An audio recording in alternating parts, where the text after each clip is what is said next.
मित्रों, देवों के देव महादेव जितने भोले हैं, क्रोधित होने पर वो उतना ही प्रचंड रूप धारण करते हैं।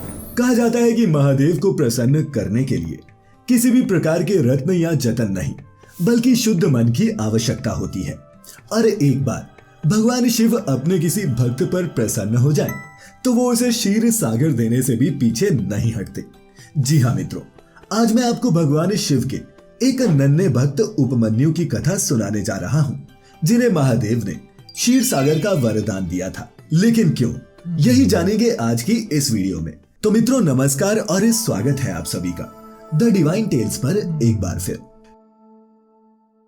शिव पुराण में महादेव के एक नन्हे भक्त उपमन्यु की कथा का उल्लेख मिलता है, जो दौम्य ऋषि के बड़े भाई और मुनि व्याघ्रपाद के पुत्र थे।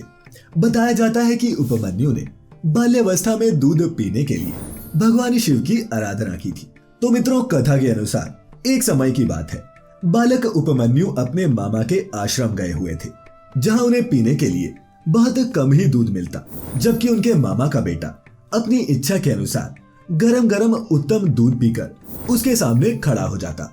मामा के पुत्र को गरम गरम दूध पीता देख उपमन्यु का मन ईर्ष्या से भर गया और भागे भागे वो अपनी माँ के पास गए। वो बड़े ही प्रेम से बोले, माते, मुझे अत्यंत स्वादिष्ट गरम गरम गाय का दूध दो। मैं थोड़ा सा दूध नहीं पीना चाहता, मुझे ज्यादा चाहिए। पुत्र की यह बात सुनकर व्याघ्रपाद की पत्नी तपस्विनी का मन भर आया। उन्होंने पुत्र को बड़े ही प्रेम से छाती से लगाया और उसे लाड करते हुए अपनी गरीबी को याद कर वो विलाप करने लगी। उधर माता के दुख से अबोध बालक भी जोर जोर से रोने लगा और कहने लगा, माँ दूध दो, मुझे दूध दो। बालक के हट को देखकर माता ने एक सुंदर उपाय किया।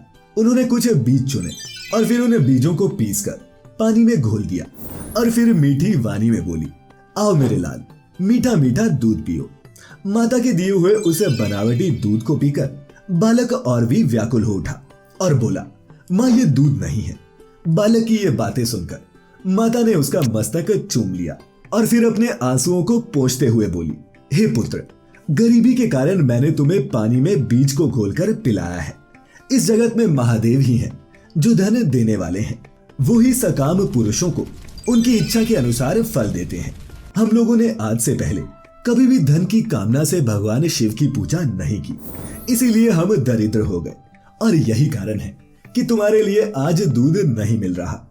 पुत्र, पूर्व जन्म में भगवान शिव और विष्णु के उद्देश्य से जो कुछ दिया जाता है वही वर्तमान जन्म में मिलता है, दूसरा कुछ नहीं।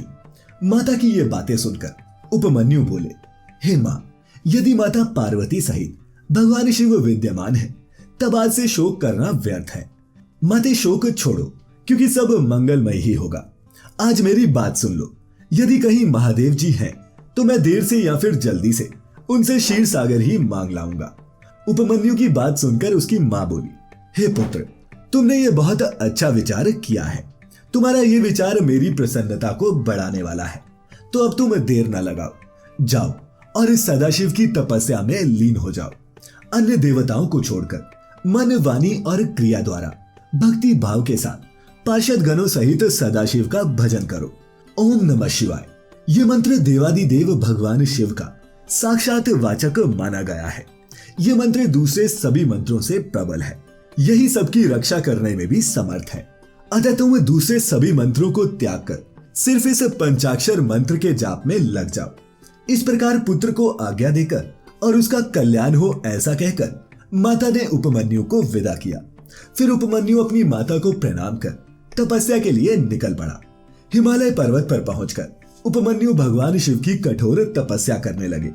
उन्होंने ईंटों की सहायता से एक मंदिर बनाकर उसमें मिट्टी के शिवलिंग की स्थापना की और फिर महादेव का आवाहन करके भक्ति भाव से पंचाक्षर मंत्र का जाप करने लगे।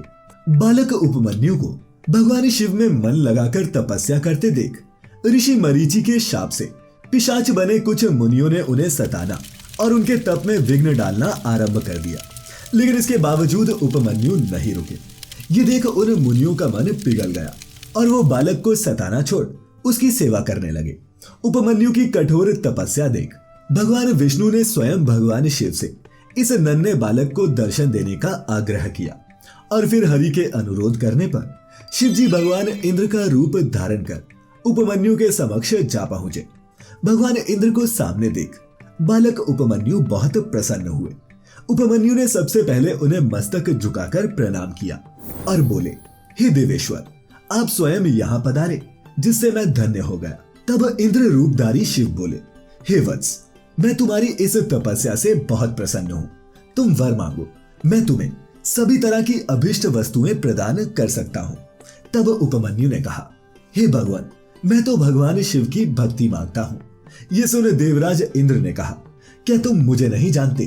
तब उपमन्यु ने बहुत ही सहजता से उत्तर दिया, हे भगवान, कि मैं तो भगवान शिव की आराधना कर रहा हूँ।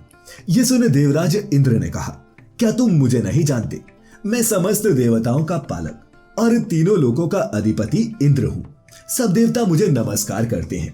इसीलिए हे बालक, तुम भगवान शिव को छोड़ मेरे भक्त हो जाओ, सदा मेरी पूजा करो। मैं तुम्हें सब कुछ दूंगा और तुम्हारा कल्याण करूंगा। उस निर्गुण रुद्र को त्याग दो। उस निर्गुण रुद्र से तुम्हारा कौन सा कार्य सिद्ध होगा, जो देवताओं की पंक्ति से बाहर होकर पिशाच भाव को प्राप्त हो गया है। ये सुनकर पंचाक्षर मंत्र का जप करते हुए उपमन्यु ने कहा, हे देवराज, यद्यपि आप भगवान शिव की निंदा में तत्पर हैं, फिर भी आपने उन्हें निर्गुण कहकर उनकी महत्ता को स्पष्ट कर दिया है। आप नहीं जानते कि वो देवी देवता ईश्वर और प्रकृति से परे हैं। तत्वज्ञानी पुरुष उत्कृष्ट जानकर जिनकी उपासना करते हैं, मैं उन्हीं भगवान शिव से वर मांगूंगा, अन्यथा अपने प्राण त्याग दूंगा, पर अपने इष्ट की निंदा नहीं सुनूंगा। दूध के लिए मेरी जो इच्छा है वो चाहे यूं की त्यों ही रह जाए, लेकिन शिवास्त्र के द्वारा तुम्हारा वध करके मैं अपने इस शरीर को त्याग दूंगा। ऐसा कहकर स्वयं मर जाने का निश्चय करके उपमन्यु इंद्र पर प्रहार करने के लिए आगे बढ़े। ये देख इंद्र रूपी शिव अपने असली रूप में आ गए और उपमन्यु को दर्शन देते हुए बोले, हे वत्स, मेरे पास आओ। अपने आराध्य भगवान शिव को देखकर उपमन्यु भी प्रसन्न हो गया। तब भगवान शिव ने कहा, हे वत्स, मैं तुम्हें वर देता हूं कि तुम अपने भाई बंधुओं के साथ सदा इच्छा अनुसार भक्ष्य भोज्य पदार्थों का उपभोग करो और सर्वथा सुखी रहो। हे वत्स उपमन्यु, देवी पार्वती आज से तुम्हारी माता है। आज मैंने तुम्हें अपना पुत्र बना लिया है और तुम्हारे लिए क्षीर सागर प्रदान किया है, जिसमें केवल दूध ही नहीं, मधु, दही, घी, भात और फल, ये सभी तुम्हें मिलेंगे। तो मित्रों, इस तरह अपने नन्हे भक्त से प्रसन्न होकर भोलेनाथ ने न सिर्फ उसे क्षीर सागर दिया, बल्कि उसे अपना और माता पार्वती का पुत्र भी बना लिया। तो मित्रों, आज की इस वीडियो में इतना ही। आपको ये कथा कैसी लगी नीचे कमेंट करके अवश्य बताएं, और अच्छी लगी हो तो इसे लाइक और शेयर करना ना भूलें। हम लेकर आते रहेंगे ऐसी ही धार्मिक और आध्यात्मिक कथाएं the divine tales YouTube channel और हमारे फेसबुक पेज पर। तो मित्रों, फिलहाल आज के लिए बस इतना ही। अब इजाजत दें। आपका बहुत बहुत शुक्रिया।